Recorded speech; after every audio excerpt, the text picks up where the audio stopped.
بسم اللہ الرحمن الرحیم۔ السلام علیکم ورحمۃ اللہ وبرکاتہ۔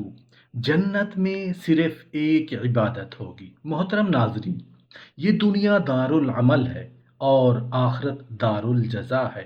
جیتے جی ہم جو بھی عمل کریں اس کا صلہ یا بدلہ ہمیں قبر سے ملنا شروع ہوگا اور آخرت میں تو ملنا ہی ہے۔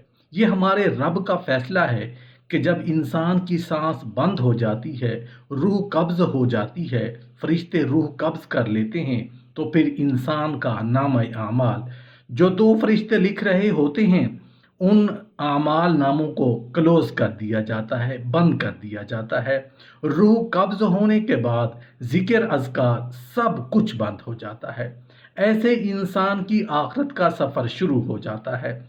اب یا تو وہ جنت میں مزے کرے گا یا جہنم میں عذاب بھوگتے گا، یہ ہمارے رب کو پتہ ہے۔ محترم ناظرین، جنت میں کوئی عبادت بھی نہیں ہوگی۔ نماز، روزہ، زکوٰۃ، حج سب عبادتیں ختم ہو جائیں گی۔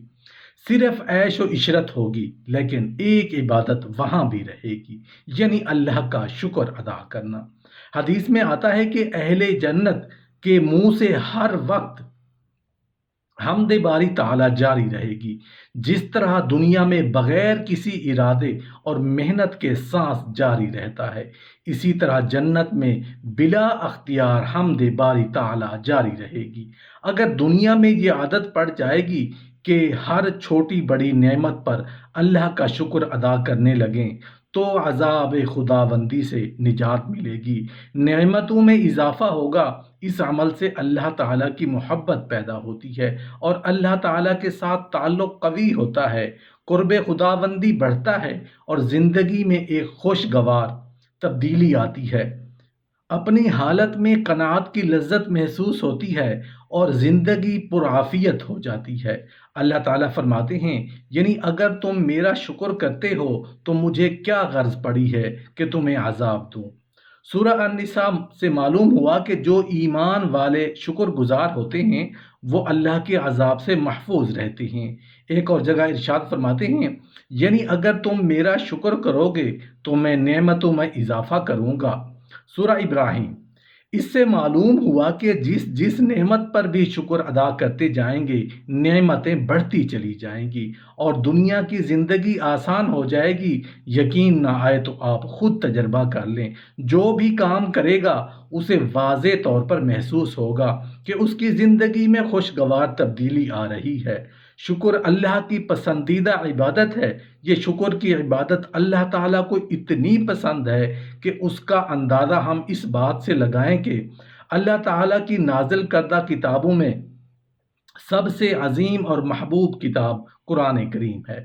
اللہ تعالیٰ نے اس کتاب کو سورہ فاتحہ سے شروع فرمایا اور سورہ فاتحہ کا پہلا لفظ ہی الحمدللہ کے الفاظ سے شروع کیا۔ پورے قرآن کا خلاصہ سورہ فاتحہ میں ہے اور سورہ فاتحہ کا پہلا لفظ ہی الحمدللہ ہے۔ آخر کچھ بات تو ہے جو شکر کو اتنی اہمیت سے بیان کیا جا رہا ہے اور یہ سورہ اللہ تعالیٰ کو کتنی پسند ہے، اس کا اندازہ اس سے لگائیے کہ اس سورہ کو نہ صرف ہر نماز بلکہ ہر رکعت میں پڑھنے کا حکم ہے، اور اس کی ایک وجہ یہ بھی ہے کہ اس میں خدا کی حمد و تعریف ہے اور خدا تعالیٰ کو اپنی تعریف بہت پسند ہے۔ اللہ کا شکر ایسی دولت ہے جس سے بے شمار راحتیں اور نعمتیں حاصل ہوتی ہیں، اور جب انسان ہر وقت شکر کرے گا تو جذبہ صبر بھی پیدا ہوگا اور تکلیف پر شکوہ شکایت نہیں کرے گا، گناہ کرتے ہوئے شرمائے گا۔ صبح سے شام تک جس کا شکر کرتا رہا ہوں اب اسی کی نافرمانی کیسے کروں۔ چنانچہ یہ بھی اس عمل کی برکت ہے کہ شکر گزار آدمی سے گناہ بہت کم سرزد ہوتے ہیں۔ حسد، حرص و ہوس اور اسراف و بخل وغیرہ کی مہلک امراض سے نجات رہتی ہے۔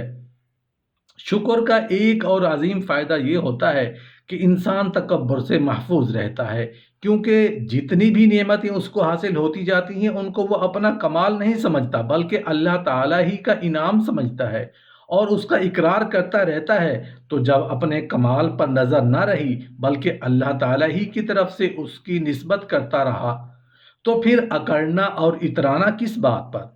ہوگا۔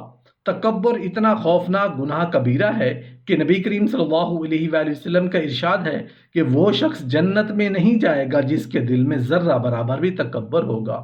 حضرت سلیمان علیہ السلام کا تخت جو کسی بادشاہ کو نصیب نہیں ہوا، جس کو جنات ہوا میں لے کر چلتے تھے، پرندوں کا سایہ ہوتا تھا اور کتنی ہی مخلوقات ساتھ ساتھ چلتی تھی، اسی شاہانہ آب و تاب کے ساتھ تخت سلیمانی اڑا جا رہا تھا۔ اسے دیکھ کر جنگل میں ایک لکڑہارے کے منہ سے بے اختیار نکل گیا، سبحان اللہ! آل داؤد کی کیا شان و شوکت ہے! ہوا نے فوراً یہ آواز حضرت سلیمان علیہ السلام تک پہنچا دی۔ حضرت سلیمان علیہ السلام نے تخت اتارنے کا حکم دیا اور فرمایا کہ اس لکڑہارے کے پاس لے چلو۔ لکڑہارا تھر تھر کانپنے لگا کہ معلوم نہیں مجھ سے کیا جرم سرزد ہو گیا ہے کہ حضرت سلیمان علیہ السلام نے پوچھا، تم نے کیا کہا تھا؟ اس بیچارے کو خوف کی وجہ سے یاد بھی نہ رہا تھا کہ کچھ دیر سوچ کر کہا، میں نے تو صرف یہی کہا تھا، سبحان اللہ! آل داؤد کی کیا شان ہے! حضرت سلیمان علیہ السلام نے فرمایا، تجھے لشکر سلیمانی دیکھ کر رشک آیا، لیکن تجھے یہ بات معلوم نہیں کہ تو نے جو سبحان اللہ کہا تھا اس کے سامنے ایسے ہزاروں لشکروں کی کوئی حیثیت نہیں ہے۔ تجھے معلوم بھی نہیں کہ صرف ایک مرتبہ سبحان اللہ کہنے سے تجھے کتنا اونچا مقام مل گیا ہے۔ پہلی چیز شکر ہے۔ سب سے پہلے تو یہ عادت ڈالنی چاہیے کہ صبح جاگنے اور رات کو سونے سے پہلے اپنی ذات اور ماحول پر سرسری نظر ڈال کر اللہ تعالیٰ کی عطا کردہ دین اور دنیا کی نعمتوں کا دھیان کر کے اجمالی شکر ادا کر لیا کریں، خصوصاً ایمان کی دولت جو اللہ نے ہمیں دے رکھی ہے اور جو عافیت عطا فرما رکھی ہے، دل سے اس پر شکر ادا کریں اور ان نعمتوں کے صحیح استعمال کا عزم رکھیں۔ اس کے علاوہ جس نعمت کا بھی دھیان آیا کرے، دل میں چپکے سے شکر ادا کر لیا کریں، یعنی جب بھی تمہاری مرضی کے موافق کوئی کام ہو جائے جس سے تمہیں خوشی، دل کو سکون ہو، تو چپکے سے کہہ دیا کرو، الحمدللہ، یا اللہم لک الحمد ولک الشکر۔ صبح سے شام تک سینکڑوں کام ایسے ہوتے ہیں جو آدمی کی مرضی کے موافق ہوتے ہیں۔ صبح آنکھ کھلی، صحت بالکل ٹھیک ہے تو کہہ دیا الحمدللہ، گھر والوں کو دیکھا کہ وہ سب تندرست ہیں، چپکے سے کہہ دیا الحمدللہ، نماز کو گئے جماعت مل گئی تو کہہ دیا الحمدللہ، صبح کا ناشتہ وقت پر مل گیا تو کہہ دیا الحمدللہ، کام پر جانے لگے، خطرہ ہے کہ دیر نہ ہو جائے مگر صحیح وقت پر کام پر پہنچ گئے تو کہہ دیا الحمدللہ، بس میں جانے والے کو خطرہ ہے بس ملے یا نہ ملے، مل گئی تو کہہ دیا الحمدللہ، بس میں چڑھ گئے تو معلوم نہیں سیٹ ملے گی کہ نہیں، سیٹ مل گئی تو کہہ دیا الحمدللہ، واپس آنے پہ اہل خانہ کو حشاش بشاش دیکھا تو کہہ دیا الحمدللہ، گرمی میں ٹھنڈی ہوا کا جھونکا آیا تو کہہ دیا الحمدللہ۔ غرض جو کام بھی چھوٹا ہو یا بڑا طبیعت کے موافق ہو جائے یا کوئی دعا قبول ہو جائے، جس بات سے بھی دل کو لذت و مسرت حاصل ہو، جس کار خیر کی بھی توفیق میں ہو جائے، اس پر اللہ کا شکر ادا کریں، دل و زبان سے ادا کرنے کی عادت ڈالیں۔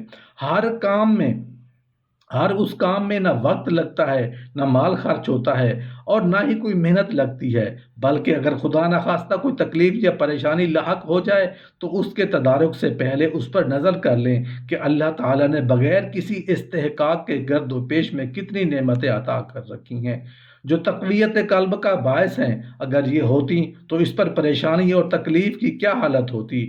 انشاءاللہ اس طرف دھیان کرنے سے عقلاً سکون حاصل ہو جائے گا، اگرچہ طبعی پریشانی یا تکلیف کا اثر باقی رہے۔ بلا مبالغہ اللہ تعالیٰ کی بے شمار نعمتیں ہر وقت ہم کو حاصل ہیں، اگر ان سب پر نہیں تو کم از کم کچھ نعمتوں پر شکر اس طرح ادا ہو جائے۔ اس طرح مشق کرنے سے انسان شکر کا ایسا عادی ہو جاتا ہے کہ ہر چیز پر دل ہی دل میں شکر ادا کرتا رہتا ہے، کسی دوسرے کو پتہ بھی نہیں چلتا اور ایک عظیم الشان عبادت انجام پاتی رہتی ہے۔